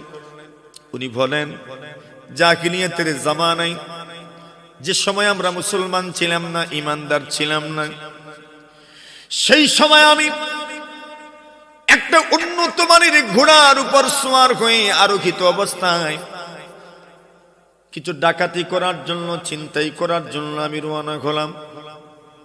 অনেক দূর যাওয়ার পরে হঠাৎ করে তাকায় দেখি একজন বৃদ্ধ মানুষ বাহিরে বসে আছেন। দুর্ভিক্ষের সময় ছিল, আমাদের এলাকায় ছিল দুর্ভিক্ষ। তাকায় দেখি এই বৃদ্ধ মানুষ, উনি বাহিরে বসে আছেন, ভিতরে বসে আছেন সুন্দরী রূপবতী একজন নারী। আমি আরো তাকায় দেখলাম অনেকগুলো চতুষ্পর্যন্ত উনার আয়ত্তে আছে, মালিকানা আছে। আমি আরো তাকায় দেখলাম অনেকগুলো উটনি, অনেকগুলো বকরি, যেগুলো দুধে স্তনগুলো ভরা। আমি ভাবলাম এই লোকটাকে বয় দেখি, যদি এগুলো চিন্তাই করে নেওয়া যায়, দুর্ভিক্ষে আমাদের কাজে আসবে। আল্লাহর বান্দা ওমর ইবনে মাদি কারিব বলেন, আমি উনাকে দমক দিয়ে বললাম, আরে ও বৃদ্ধ, তোমার যা আছে সবকিছু তুমি আমার হাওয়ালা করে দাও, সবকিছু তুমি আমার হাওয়ালা করে দাও। বৃদ্ধ বললেন, যদি আমি তোমার হাওয়ালা না করি তবে কি হবে? উনি বলেন, তবে তোমাদের সর্বনাশ হয়ে যাবে। আমি জোর জবরদস্তি সবকিছু নিয়ে যাব। অনেক ভয় দেখাইলেন, যেমন ভাবে কিছু নেতা কিছু নিরীহ মানুষকে ভয় দেখায়, এমন ভাবে ওই লোকটাও ওনাদেরকে ভয় দেখাচ্ছে। আল্লাহর বান্দা বলেন, আমি আমার সবকিছু তোমার হাওয়ালা করব না, তোমাকে হস্তান্তর করব না। ওমর ইবনে মাদি কারিব বলেন, আমি ভাবছিলাম আমি ঘোড়ার থেকে নামবো, এদেরকে শায়েস্তা করব, কিন্তু তাকায় দেখি বুড়া মানুষ, বৃদ্ধ মানুষ, নিজের পায়ে নিজে দাঁড়াতে কষ্ট হয়। কিন্তু তাকায় দেখলাম কোনো মতে যখন দাঁড়ালো, দাঁড়ানোর পরে বিসমিল্লাহির রহমানির রহিম বলে আমাকে সজোরে একটা টান দিয়েছেন, এক টানে আমাকে মাটির মধ্যে ফেলে দিয়েছেন। সুবহানাল্লাহ। এই বৃদ্ধ মানুষ হাতে জোর নাই, পায়ে জোর নাই, হাতে শক্তি নাই, পায়ে শক্তি নাই, মানসিক ভাবেও তো পর্যদস্ত মানুষ, বিপর্যস্ত মানুষ। মানুষ যখন বৃদ্ধ হয়ে যায়, বুড়া হয়ে যায়, শরীরে যখন শক্তি থাকে না, মানসিক ভাবেও মানুষ দুর্বল হয়ে পড়ে। কিন্তু তাকায় দেখলাম এই লোকটা মানসিক ভাবে দুর্বল নয়। এই লোকটা আমাকে বিসমিল্লাহির রহমানির রহিম পড়ে সজোরে টান দিয়েছেন, মাটিতে ফেলে দিয়েছেন। এবার আমি মাটিতে পড়ে যাওয়ার পরে ওই লোকটা আমার দিকে তাকায় বলে, তুমি কি আর হম্বিতম্বি করবা? উনি বলেন, আমি আর হম্বিতম্বি করব না। উনি বলেন, তোমাকে আমার থেকে কে রক্ষা করবে বলো? আমার থেকে তোমাকে রক্ষা করার মতো আর কেউ নাই। এই মুহূর্তে আমি চাইলেই তো তোমাকে শেষ করে দিতে পারি, তোমাকে শেষ করে দিব নাকি তোমাকে ক্ষমা করে দিব? আল্লাহর বান্দা বলেন, আমি বৃদ্ধ মানুষটির কাছে জোর হাতে ক্ষমা চাইলাম আর বললাম, আরে আল্লাহর ওলি, তুমি আমাকে ছেড়ে দাও, মাফ করে দাও, ক্ষমা করে দাও। লোকটা বললেন, যাও, তোমাকে ক্ষমা করে দিলাম। আমি আবার ঘোড়ার উপরে উঠলাম, কিন্তু আমার মনে একটা জেদ ধরলো। একটা বৃদ্ধ মানুষ আমাকে সজোরে টান দিয়ে মাটিতে ফেলে দিল। লাঞ্ছনা আর বঞ্চনা সহ্য করতে পারলাম না, বৃদ্ধ মানুষের সঙ্গে আমি পেরে উঠলাম না। আমার হামিয়ত, আমার গায়রাত, আমার আত্মমর্যাদা, আমার ইগো আমাকে যেতে দেয় না। বলে না, তুমি আবার ট্রাই করে দেখো কোনো কিছু করতে পারো কিনা। আমি আবার ভয় দেখানো শুরু করলাম। ওই বৃদ্ধ লোকটা আবার সজোরে আমাকে এমন ভাবে টান দিল, আগের চাইতে আরো কয়েক গুণ বেশি শক্তি দিয়ে যেন আমাকে মাটির মধ্যে ফেলে দিলেন। আমি যখন মাটিতে পড়ে গেলাম, এইবার উনি আমাকে বললেন, মাফ করবো নাকি শেষ করে ফেলবো? উনি বললেন, মাফ করে দেন। আল্লাহর বান্দা বলেন, 3 নম্বর বার কিন্তু আমি মাফ করব না। হযরত উমর ইবনে মাদি কারিব বলেন, আমি ওনার কাছ থেকে বিদায় নিব। এই সময় উনি আমার কপালের মধ্যে একটা টিকের দাগ দিয়ে দিলেন। ওই সময় আরবের রেওয়াজ মতো, আরবের সংস্কৃতি মতো, কারণ মাথায় যখন কেউ টিকির দাগ দিয়ে দেয়, এটা লাঞ্ছনার একটা বই প্রকাশ, লাঞ্ছনার একটা চিহ্ন। এর মানে হলো তুমি লাঞ্ছিত মানুষ। যতদিন পর্যন্ত যিনি টিকি লাগিয়েছেন ওই লোকটা টিকি না সরাবে, ততক্ষণ পর্যন্ত ওই লোকটা সমাজে মুখ দেখাতে পারে না। আল্লাহর বান্দা বলেন, সমাজের কাছে লাঞ্ছিত হয়ে টিকি মাথায় নিয়ে চলবা নাকি আমার গুলামি করবা, আমার খেদমত করবা, সেবা করবা? বলো। ওমর ইবনে মাদি কারিব বলেন, আমি বললাম, সমাজের কাছে লাঞ্ছিত হওয়ার চাইতে বরং একটা বছর আমি তোমার সেবাই করি, তোমার গুলামি করি। ওমর ইবনে মাদি কারিব বলেন, বিসমিল্লাহির রহমানির রহিমের মধ্যে তো পাওয়ার, এত পাওয়ার, এত পাওয়ার। লোকটার শক্তি দেখলাম নাই, কিন্তু বিসমিল্লাহির রহমানির রহিম পড়ে যখন সজোরে টান দিয়েছে, তখন প্রমাণ হয়েছে বিসমিল্লাহির রহমানির রহিমের শক্তি আর পাওয়ার। সুবহানাল্লাহ। এত শক্তি আর এত পাওয়ার আল্লাহ তাআলা বিসমিল্লাহির রহমানির রহিমের মধ্যে রেখেছেন। রাসূল বলছেন, প্রত্যেক গুরুত্বপূর্ণ কাজ শুরু হবে কি দিয়ে? বিসমিল্লাহির রহমানির রহিম। আল্লাহ তাআলা কোরআনে মাজিদের প্রথম আয়াতগুলো যখন নাজিল করেছেন, সেই আয়াতগুলোর মধ্যে আল্লাহ তাআলা প্রথমেই শিখিয়ে দিয়েছেন, ইকরা বিসমি রাব্বিকাল্লাযী খালাক। পড়ুন কার নামে? আল্লাহর নামে। আপনার এমন রবের নামে পড়েন যিনি আপনাকে সৃষ্টি করেছেন। মানে কোরআনে মাজিদের জাহিলিয়াতের জামানায় মানুষ বুতের নামে শুরু করত, মূর্তির নামে শুরু করত, সেই আকীদা সেই বিশ্বাসকে আল্লাহ তাআলা প্রত্যাখ্যান করেছেন। আল্লাহ সেই আকীদা বিশ্বাসকে প্রত্যাখ্যান করে মানুষের দিলের মধ্যে তাওহীদের বীজ বপন করেছেন। এবং কোরআনে মাজিদের প্রথম আয়াতগুলো যখন নাজিল করেছেন, প্রথম আয়াতের মধ্যেই আল্লাহ তাআলা জাহিলিয়াত, বর্বরতা, অন্ধকার যুগের সেই রসম, সেই সংস্কৃতিকে আল্লাহ তাআলা প্রত্যাখ্যান করে বলেছেন যে কোনো কাজ শুরু হবে কার নামে? জুড়ে বলেন। আল্লাহ বলছেন ইকরা বিসমি রাব্বিকাল্লাযী খালাক।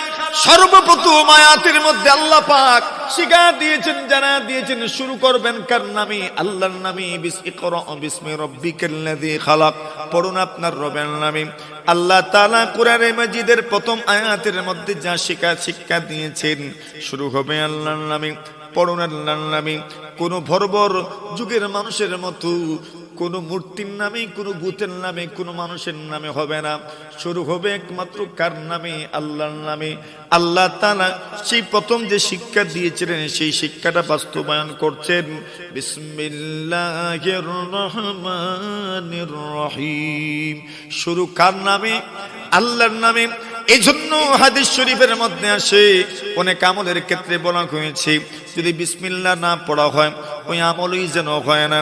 আল্লাহর হাবিব সাল্লাল্লাহু আলাইহি ওয়াসাল্লাম বলেন, যখন ঘুমাইবা, ঘুমানোর সময় বিসমিল্লাহ পড়বা। রাসূল বলছেন যখন দরজা লাগাইবা, দরজা লাগানোর সময় কিন্তু বিসমিল্লাহ পড়ে দরজা লাগাইবা। সুবহানাল্লাহ বলেন। আল্লাহর হাবিব বলেন দরজা বন্ধ করো, দরজা বন্ধ করো, ওয়াযকুরু ইসমাল্লাহ, দরজা বন্ধ করার সময় আল্লাহর নাম নিও। আল্লাহর হাবিব বলেন যখন তুমি তোমার খাবারের ডেক, তরকারির ডেক দেখে রাখবা, আল্লাহর হাবিব সাল্লাল্লাহু আলাইহি ওয়াসাল্লাম বলেন ওই ডেকগুলো ডেকে রাখবা, খাবার প্লেটগুলো ডেকে রাখবা এবং আল্লাহর নাম পড়বা। আল্লাহর হাবিব বলেন পানির বোতলে আপনি বোতলের ডিফা লাগাইবেন, পানির বোতল, পানির কলস ডেকে রাখবেন। নবীজি বলছেন বিসমিল্লাহির রহমানির রহিম পড়বেন। আল্লাহর হাবিব বলেন যখন বাতি নিবাইবেন ওই সময় বিসমিল্লাহির রহমানির রহিম পড়বেন। যখন ঘরে ঢুকবেন তখনও বিসমিল্লাহির রহমানির রহিম, বিসমিল্লাহি ওয়ালাজনাম। যখন ঘরে ঢুকবেন তখনও বিসমিল্লাহ, যখন মসজিদে ঢুকবেন তখনও বলেন তখনও বিসমিল্লাহ, যখন মসজিদ থেকে বের হবেন তখনও বিসমিল্লাহ। এমনকি সন্তান লাভের জন্য যখন বৈবাহিক জীবনে, ভালোবাসার জীবনে, বৈবাহিক জীবনে, পবিত্র বন্ধনে যখন সহবাস করবেন তখনও বিসমিল্লাহ।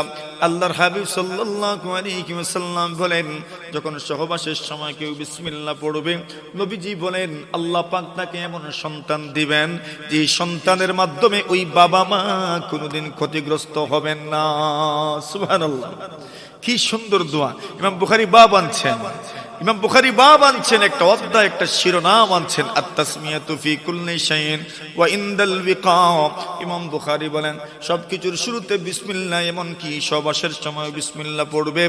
নবীজি বলেন যদি কেউ ওই সময় বিসমিল্লাহ পড়তে পারে, আল্লাহুম্মা জান্নিবনা আদাবনিবনা শাইতান ওয়া জান্নিবিশ শাইতান মিম্মা রাযাকতানা, আল্লাহ তাআলা আমাদের থেকে শয়তানকে দূরে রাখেন এবং যে নিয়ামত আপনি আমাদেরকে দান করবেন, যে সন্তান দান করবেন, সেই সন্তানকে আপনি শয়তানের প্ররোচনা থেকে, পদস্খলন থেকে আপনি তাকে হেফাজত করেন।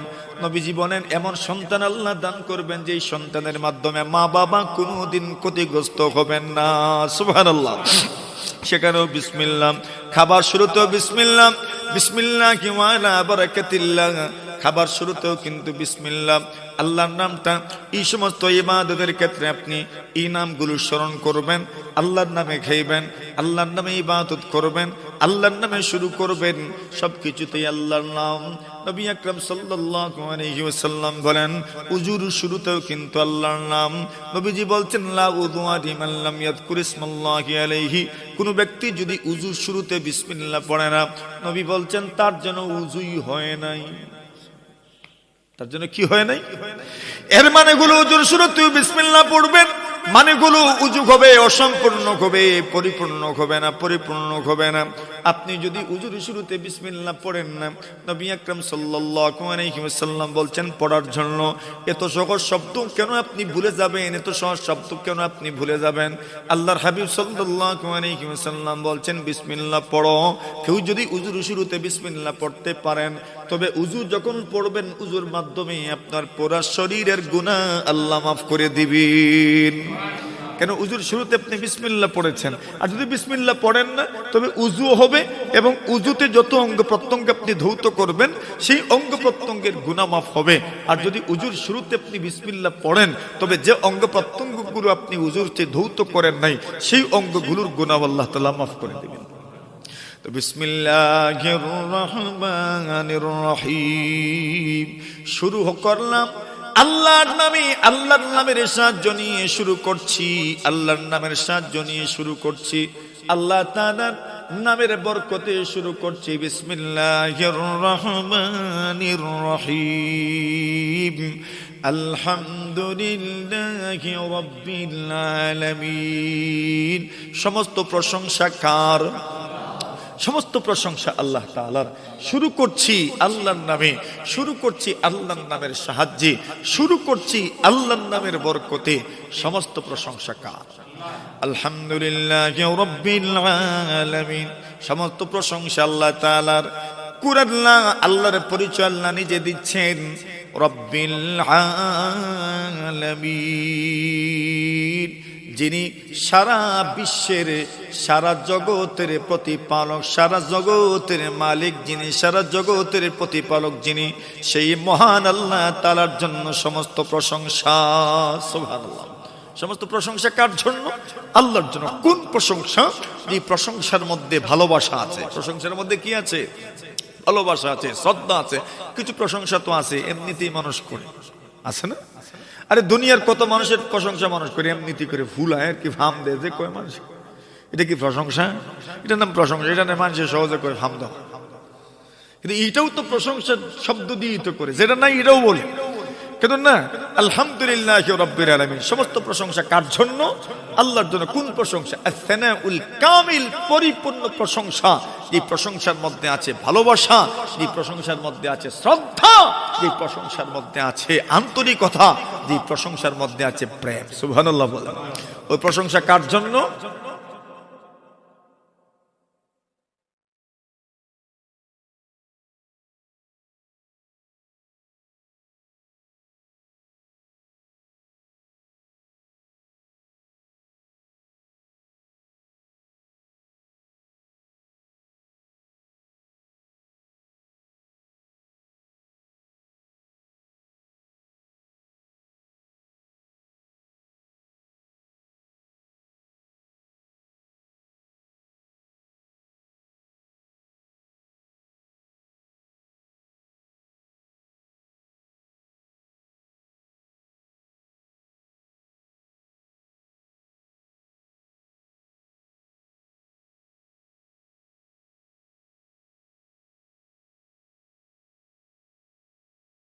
প্রশংসা, যে প্রশংসার মধ্যে ভালোবাসা আছে, এমন প্রশংসা যে প্রশংসার মধ্যে আন্তরিকতা আছে, সেই প্রশংসাটা একমাত্র কার?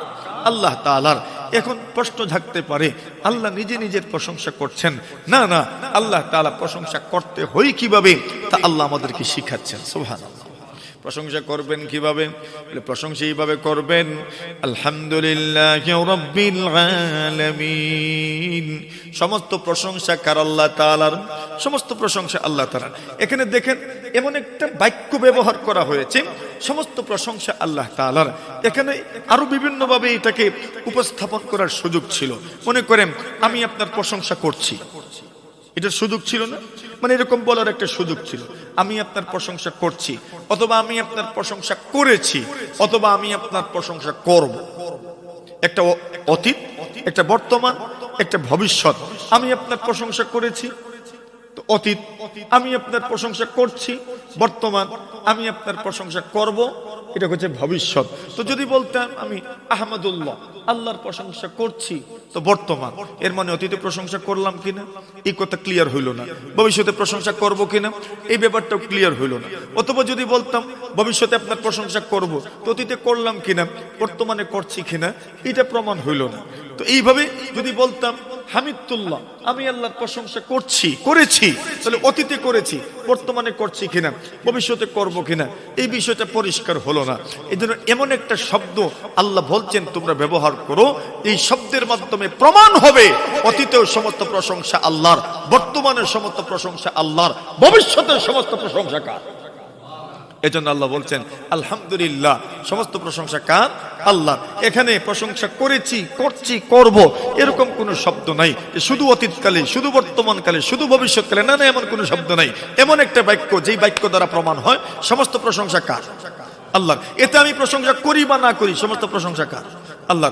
এমন নয় যে আমি যখন প্রশংসা করব তখন আল্লাহর প্রশংসা, আমি যখন প্রশংসা করলাম না তখন আল্লাহর প্রশংসা নয়। না না, আমি বলে দিচ্ছি একসাথেই সমস্ত প্রশংসা কার? এতে আমি প্রশংসা করি বা নাই করি, আমার শারপিংকের মানুষ আল্লাহর প্রশংসা করুক বা নাই করুক, সমস্ত প্রশংসা কার? হ্যাঁ, সমস্ত প্রশংসা আল্লাহ তাআলার। এই দুনিয়াতে আপনি দুনিয়ার কোন মানুষের প্রশংসা করুন অথবা আমি আল্লাহর প্রশংসা করুন, সমস্ত প্রশংসাই কার? এমন একটা শব্দ আমরা বলেছি, এই শব্দের মাধ্যমে প্রমাণ হয় যে সমস্ত প্রশংসা কার জন্য? আলহামদুলিল্লাহি রাব্বিল আলামিন। সমস্ত প্রশংসা কার? আল্লাহ তাআলা।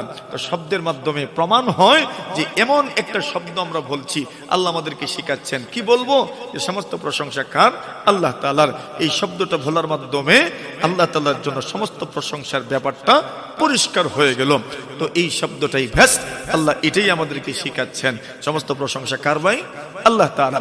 দেখেন, সমস্ত প্রশংসা আল্লাহ তাআলার। এই শব্দের মাধ্যমে এটা প্রমাণ হয়। এজন্য এই শব্দের মর্যাদা এত বেশি যে এই শব্দ এবং লা ইলাহা ইল্লাল্লাহর মধ্যে মানুষ তুলনা করার একটা পর্যায়ে শব্দটা এসে গেছে। আচ্ছা, কথাটা বোঝার জন্য আপনি বলি, আপনারা বুঝেন না এই কোনো কথাটা।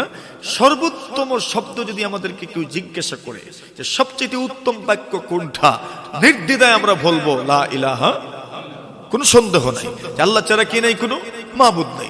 এই বাক্যটাই সবচেয়ে উত্তম, সবচেয়ে আপনার সুন্দর বাক্য, সবচেয়ে উত্তম বাক্য। কিন্তু আলহামদুলিল্লাহ এই শব্দটাও এত উত্তম যে বলছেন লা ইলাহা ইল্লাল্লাহর চাইতে উত্তম তো অবশ্যই নয়, কিন্তু এই আলহামদুলিল্লাহ শব্দের অর্থের দিক থেকে, এই শব্দের মহত্বের দিক থেকে, এই শব্দের মধ্যে যে ভার আছে, যে ওজন আছে, যে আর্থিক সৌন্দর্য আছে, অর্থগত এবং ব্যাকরণগত যত সৌন্দর্য আছে, এই সৌন্দর্যের বিবেচনায় এই বাক্যটাও লা ইলাহা ইল্লাল্লাহর সাথে তুলনা করার পর্যায়ে পৌঁছে গেছে।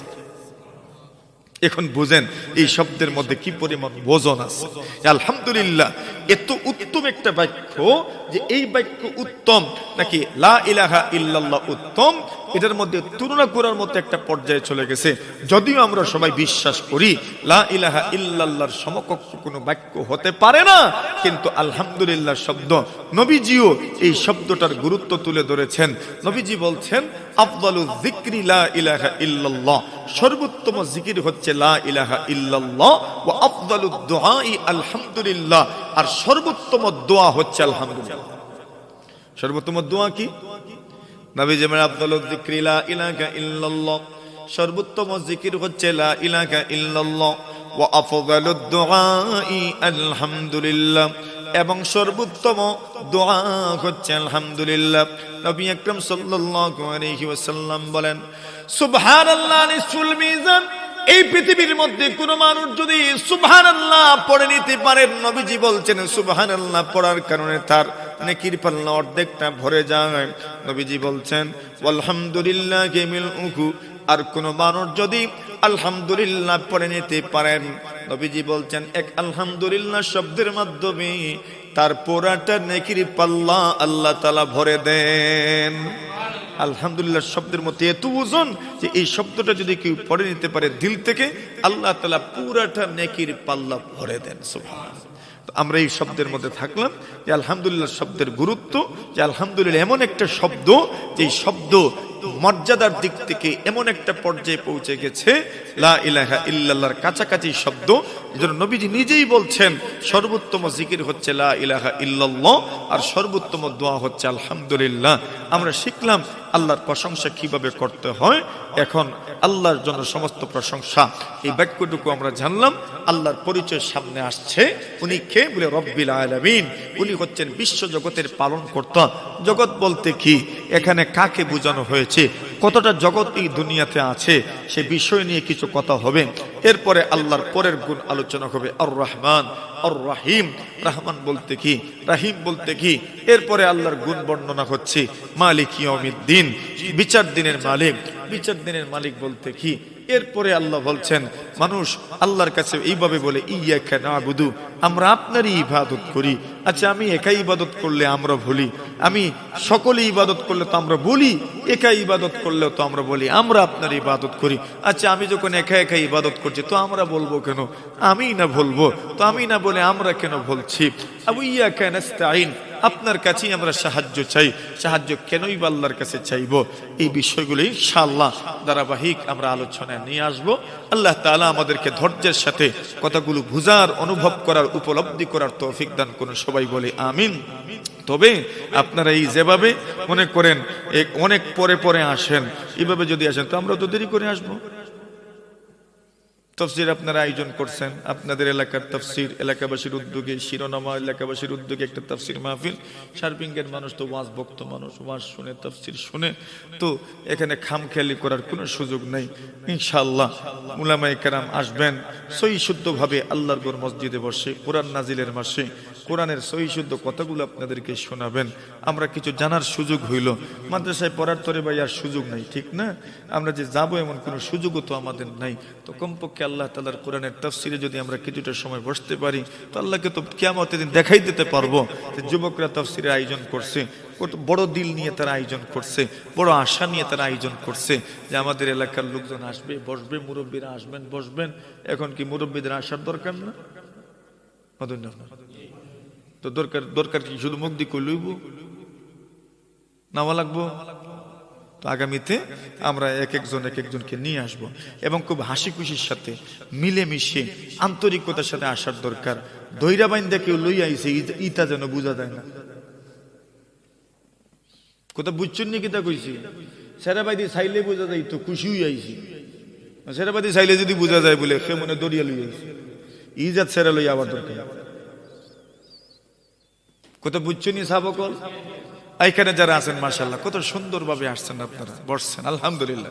তবে এটা মনে করিয়েন না যে লোকজন কম হইল আমারও সুবিধা, আমি একজনই লেবাস করতে পারি। কথা বুঝছেন?